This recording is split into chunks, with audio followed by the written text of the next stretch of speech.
الحمد لله وكفى وسلام على عباده الذين اصطفى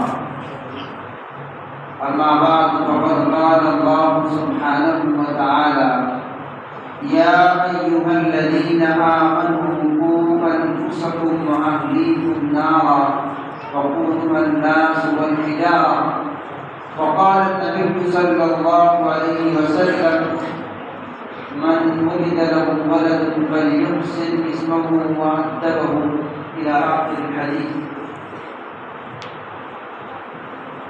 محترم و معزز صدر محفل، دیگر تمام علماء کرام اور آنے والے مہمانان اعزام اور عزیز طلباء،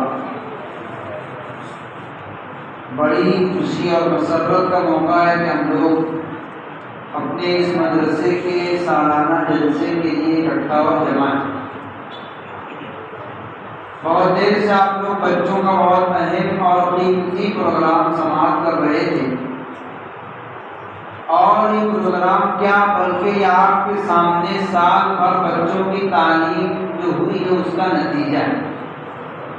کیا آپ لوگ دیکھیں اور محسوس کریں کہ ہمارے بچے اس مکتب کے اندر چھوٹے چھوٹے بچے کتنی اہم باتیں حاصل کر لیتے ہیں۔ ایسی چیزیں اور باتیں جو ہم میں سے بہت سے لوگ بیان نہیں کر سکتے، ان کو نہیں آتی، ایسی چیزیں ہمارے طلبہ یاد کرتے ہیں۔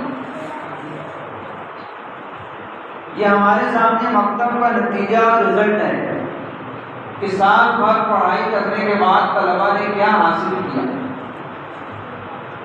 وہیں پر ہمارے لیے بڑی افسوس کی بات یہ ہے کہ ہمارے اپنے محلے کی مسجد اور مکتب کا یہ سالانہ جلسہ ہے، اور اتنی کثیر تعداد میں تقریباً 100 سے زائد طلبہ اس مکتب کے اندر تعلیم حاصل کرتے ہیں۔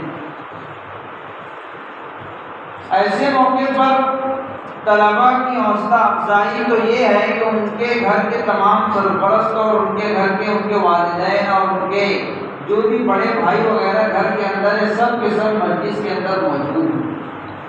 اس سے طلباء کی غیر معمولی حوصلہ افزائی ہوتی ہے۔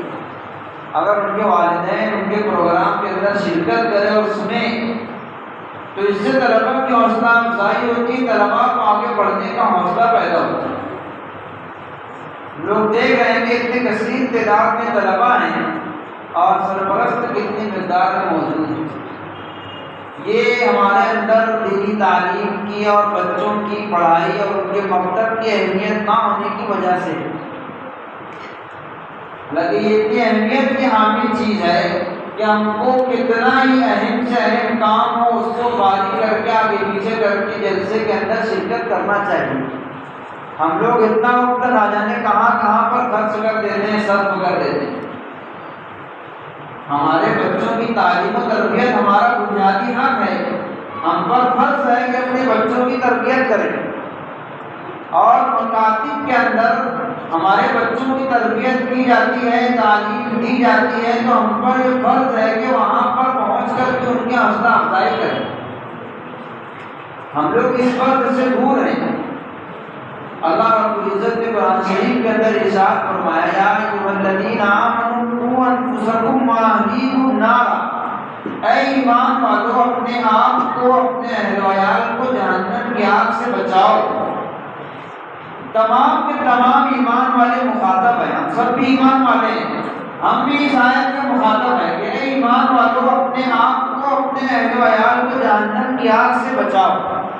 جہنم کی آگ سے بچانے کا مطلب یہ ہے کہ اپنے آپ کو بھی ایسے اعمال پر آمادہ کرو، اپنے اہل و عیال کو بھی ایسے اعمال کا عادی بناؤ جس سے وہ جنت میں چلے جائے، جہنم سے بچ جائے۔ اپنے آپ کو اپنے بچوں کو ایسے کاموں سے دور رکھو، بچاؤ جس سے وہ جہنم میں جانے والے ہیں۔ یہ ہم پر ہمارے اپنے اعمال، ہماری اپنی تربیت کے ساتھ ساتھ بچوں کی تربیت فرض اور واجب ہے۔ اللہ کے نبی صلی اللہ علیہ وسلم کی حدیث ہے من ولد له ولد فليحسن اسمه وأدبه۔ اس کے اندر اللہ کے نبی صلی اللہ علیہ وسلم نے بچوں کے جو بنیادی حقوق ہیں وہ بیان فرمائے۔ ہم لوگوں کو والدین کو اپنے حقوق تو پتہ رہتے ہیں کہ ہمارا بچوں پر کیا حق ہے۔ والدین یہ مطالبہ کرتے ہیں کہ نوجوانوں سے والدین کے حقوق بیان کیے جائیں اور ان کو بتایا جائے کہ تمہارے والدین کا تم پر کیا حق ہے، لیکن والدین کو یہ فکر نہیں ہوتی کہ کم سے کم یہ معلوم کریں کہ ہم پر بچوں کے کیا حقوق ہیں۔ جس طرح سے بچوں پر والدین کے حقوق ہیں، ویسے ہی والدین پر بچوں کے بھی حقوق ہیں، اور اگر والدین اپنے بچوں کے انہی حقوق کو ادا کر دیں تو کل کو بچوں کو یہ سمجھانا نہیں پڑے گا کہ تمہارے والدین کے کیا حقوق۔ ہماری اپنی تربیت سے ہی بچے والدین کے حقوق کو جان کر کے اس پر عمل کرنے والے بنے گے۔ والدین پر جو بچوں کے حقوق ہیں اس وقت آگے نبی صلی اللہ علیہ وسلم نے حدیث شریف کے اندر بیان کیا ہے کہ سب سے پہلا حق تو والدین پر یہ ہے کہ پیدائش کے بعد بچے کا اچھا نام رکھے،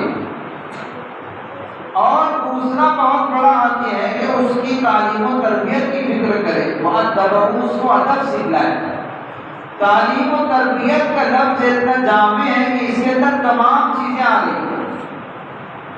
اس کا مطلب یہ ہے کہ والدین بچوں کو ایمان اور عقیدہ سکھائیں، اللہ رب العزت کون ہے، نبی کون ہے، صحابہ کون ہیں، ہمارے بنیادی عقائد کیا ہیں، کہ بچوں کو بیٹھا کر کے سکھلائیں سمجھائیں۔ یہ والدین کی ذمہ داری ہے۔ ہم پر دن بھر میں 5 وقت کی نمازیں فرض ہیں، نماز پڑھنے کا کیا طریقہ ہے، نماز کیسے پڑھنا چاہیے، نماز کے کیا فرائض ہیں، کیا واجبات ہیں، یہ بنیادی چیزیں والدین کی ذمہ داری ہے کہ اپنے بچوں کو بتائیں اور سکھائیں۔ سال بھر میں ایک مرتبہ رمضان کا مہینہ آتا ہے، اس کے روزے فرض ہیں، اتنا مال ہمارے پاس آ جائے تو زکوٰۃ فرض ہوتی ہے۔ یہ تمام چیزیں جو عبادات سے متعلق ہیں۔ اسی طریقے سے اپنے بچوں کو یہ بتانا کہ بڑوں کا ادب کرنا چاہیے، بڑوں کا احترام کرنا چاہیے، صلہ رحمی کرنا چاہیے، اپنے اخلاق اچھے ہونا چاہیے، تمام کی تمام ذمہ داری والدین کی ہے کہ اپنے بچوں کو ادب سکھلائے، تعلیم و تربیت کی فکر کرے۔ ہماری اس ذمہ داری کو مکتب کے معلمین اور اساتذہ ادا کرتے ہیں۔ ہم لوگوں کو بچوں کی تعلیم و تربیت کی بالکل فکر نہیں ہے، وہ تمام ذمہ داریاں مکتب کے اندر پوری کی جاتی ہیں، تو ہم کو چاہیے کہ کم از کم اس کے اندر تعاون کریں، اس کی فکر کریں کہ کس طریقے سے ہمارے یہ بچے اس تعلیم کو، اس تربیت کو حاصل کر سکتے ہیں، اس میں ہمارا کیا تعاون ہو سکتا ہے، وہ تعاون کریں۔ کہ مکتب کے اندر آ کر کے بچہ 2.5-3 گھنٹے تعلیم حاصل کرتا ہے، باقی اس کے علاوہ پوری 24 گھنٹے کی زندگی بچہ ہمارے سامنے ہے، والدین کے سامنے ہے، وہ والدین سے دیکھ کر کے سیکھتا ہے اور اس کو حاصل کرتا ہے۔ تو مکتب کے اندر بچے نے کیا تعلیم حاصل کی، وقتاً فوقتاً اس کو بیٹھا کر کے پوچھیں تم نے مکتب کے اندر کیا پڑھا ہے۔ یہ والدین کو جب فکر ہوگی تو ہمارے بچے آگے بڑھیں گے۔ لیکن ہمارا حال یہ ہے کہ ہم لوگ سال بھر ہم کو اس بات کا علم نہیں ہوتا کہ ہمارا بچہ مدرسے کے اندر، اسکول کے اندر کیا پڑھ رہا ہے، کیا حاصل کر رہا ہے۔ یہ نسل نو کی تربیت کے نہ ہونے کا نتیجہ ہے کہ جو ہم لوگ پوچھتے نہیں، معلوم نہیں کرتے، ان کی فکر نہیں کرتے، ان کی تربیت کی ہم کو فکر نہیں ہے۔ یہ ہمارے اوپر بنیادی حقوق میں سے ہے، وَأَدَّبَهُ، کہ والدین اپنے بچوں کو ادب اور تعلیم سکھلائیں، ان کو علم دیں، ان کی تربیت کریں۔ اور بچوں کی تعلیم و تربیت کے لیے بہت اہم چیز ہے کہ والدین خود بھی اپنے بچوں کے لیے اچھا نمونہ بنے۔ ہمارے اخلاق و کردار، ہمارے عادات و اطوار کا اثر بچوں پر غیر محسوس طریقے سے پڑتا ہے۔ ہم جیسے ہوں گے ہمارے بچے ویسے ہی ہوں گے، ہمارے بچے ہم کو دیکھ کر کے سیکھتے ہیں، اور غیر محسوس طریقے سے ہمارے تمام چیزوں کا اثر بچوں کے اندر منتقل ہوتا ہے۔ اچھے عادات ہوں گی، اچھے اخلاق ہوں گے، اچھی خصلتیں ہوں گی، وہ بھی ہمارے بچوں کے اندر منتقل ہوگی، اور ہمارے عادات، ہمارے اخلاق اور ہمارا رہن سہن اگر غلط ہوگا تو ہمارے بچوں کے اندر بھی وہی غلط اثر منتقل ہوگا۔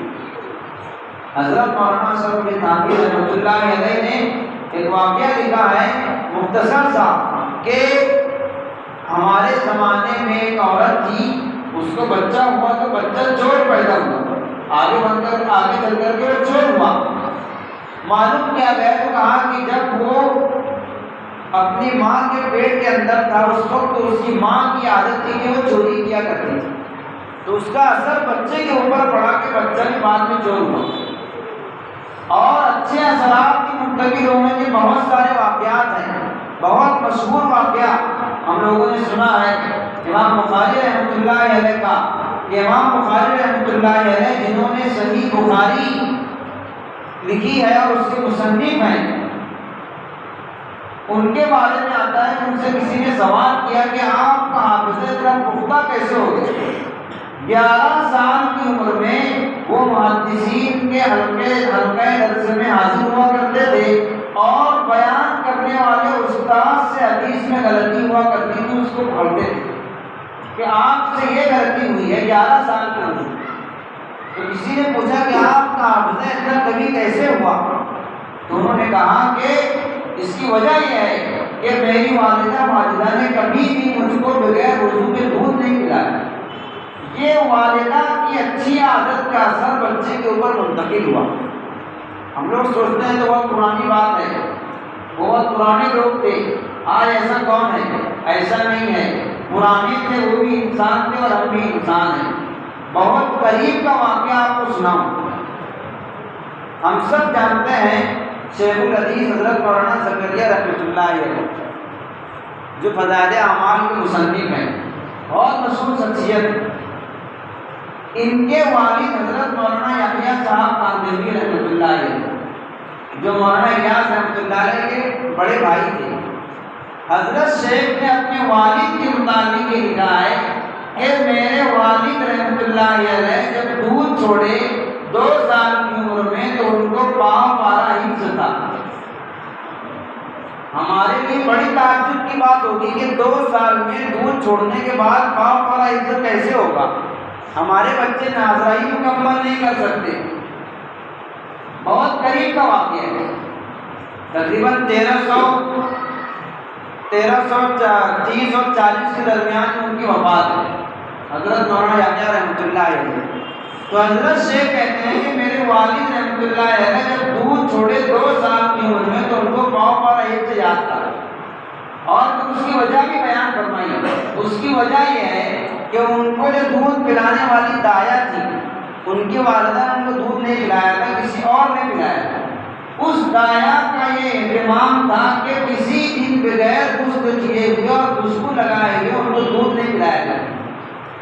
اور مولانا یحییٰ رحمۃ اللہ علیہ خود بیان کرتے ہیں کہ اگر کسی دن وہ دایا بغیر خوشبو لگائے بغیر غسل کیے دودھ پلائے تو میں دودھ پیتا ہی نہیں تھا۔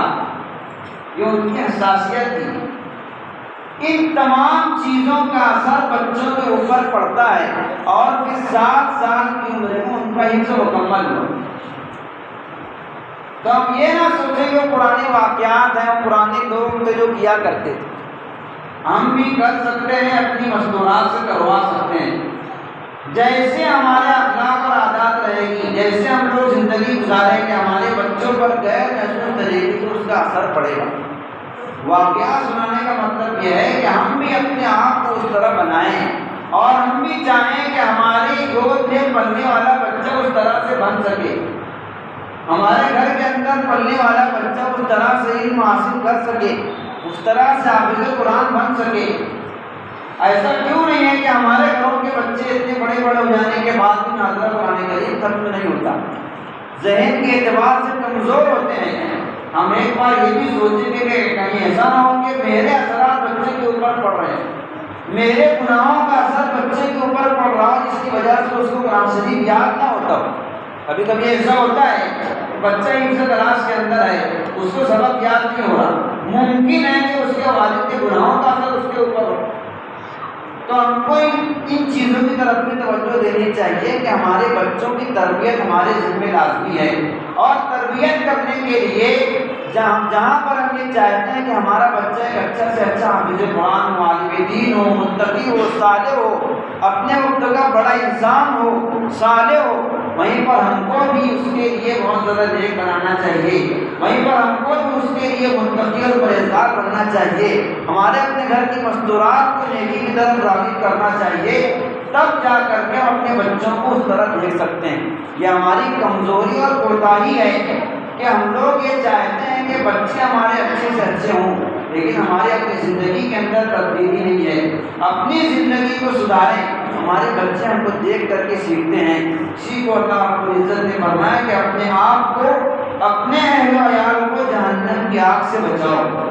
ہمارے یہ بچے مکتب کے اندر تعلیم حاصل کریں گے، آگے چل کر کے انہی بچوں سے ہم کو ایک اچھا مسلم معاشرہ ملے گا۔ ہم لوگ اسلامی معاشرہ کی کوششیں کرتے ہیں کہ کیسے ہمارا معاشرہ سدھر جائے۔ نوجوان بہت زیادہ بگاڑ کے شکار ہیں، بہت زیادہ ان کے اخلاق اور ان کی عادتیں خراب ہیں، تو معاشرہ کیسے درست ہو؟ معاشرہ اس انہی بچوں کا نام ہے۔ یہ 110 بچے ہیں، کل کو چل کر کے یہی 110 نوجوان تیار ہوئے۔ اگر ہم نے انہی بچوں کی تربیت کر دی اور انہی کی اصلاح کر دی تو کل کو ہم کو اتنے اچھے نوجوان ملیں گے، کل کو ہم کو ایک اچھا مسلم معاشرہ ملے گا۔ ان مکتب کے اندر، ان مکاتب کے اندر بچوں کو یہ سکھایا جاتا ہے کہ ماں کے پاؤں کے نیچے جنت ہے، باپ جنت کا دروازہ ہے۔ مکتب کے اندر بچوں کو سکھاتے ہیں کہ مسلمان مسلمان کا بھائی ہے، مسلمان کو تکلیف دینا حرام ہے، جو بڑوں کا ادب نہ کرے وہ ہم میں سے نہیں ہے۔ یہ تمام چیزیں جو بچوں کو سکھائی جاتی ہیں، ایمان کی، عقیدے کی، اصلاح و تربیت کی، کل کو تمام بچے یہ تمام چیزیں لے کر کے معاشرے کے اندر نکلیں گے اور ہم کو ایک اچھا مسلم معاشرہ ملے گا جس کی ہم لوگ کوششیں کرتے ہیں۔ اللہ رب العزت ہم سب کو ان باتوں پر عمل کرنے کی توفیق عطا فرمائے اور ہم کو اپنے بچوں کی تعلیم و تربیت کی مکمل فکر کی توفیق عطا فرمائے۔ وآخر دعوانا الحمد للہ رب العالمین۔